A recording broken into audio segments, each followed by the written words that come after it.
आखाती देशांमध्ये सुरू असलेल्या युद्धजन्य परिस्थितीचा परिणाम आता चंद्रपूर जिल्ह्यावरही दिसून येत आहे। व्यावसायिक गॅस सिलेंडरचा तुटवडा निर्माण झाल्याने अनेक हॉटेल व खानावळींच्या अडचणीत वाढ झाली असून काही ठिकाणी हॉटेल्सना तात्पुरते टाळे लावण्याची वेळ आली आहे। या परिस्थितीचा फायदा घेत काही साठेबाजांकडून गॅस सिलेंडरचा काळा बाजार होण्याची शक्यता वर्तवली जात आहे। या पार्श्वभूमीवर जिल्हाधिकारी यांच्या निर्देशानुसार जिल्हा पुरवठा विभागाने विशेष पथकांची स्थापना केली आहे।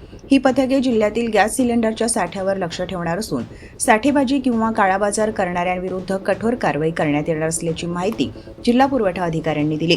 दरम्यान घरगुती गॅस सिलेंडरचा पुरवठा सुरळीत व मुबलक प्रमाणात सुरू असल्याने नागरिकांनी कोणत्याही अफवांवर विश्वास ठेवू नये असे आवाहनही जिल्हा पुरवठा अधिकाऱ्यांनी केले आहे। आखाती देशातील युद्धामुळे व्यावसायिक सिलेंडरवर बंदी आल्यामुळे कुणीही गॅस सिलेंडरची साठेबाजी किंवा काळेबाजारी करू नये असे आढळल्यास आमच्या विभागातर्फे जे विशेष दक्षता पथक आम्ही जे स्थापन केले आहे त्यांच्याकडून ठोस कारवाई ज्यांनी काळेबाजारी किंवा साठेबाजी केली आहे त्यांच्यावर ठोस कारवाई करण्यात येईल। आपल्या जिल्ह्यामध्ये एकूण 54 गॅस एजन्सीज असून घरगुती वापराचे एकूण कनेक्शन संख्या 6,19,758 आहे।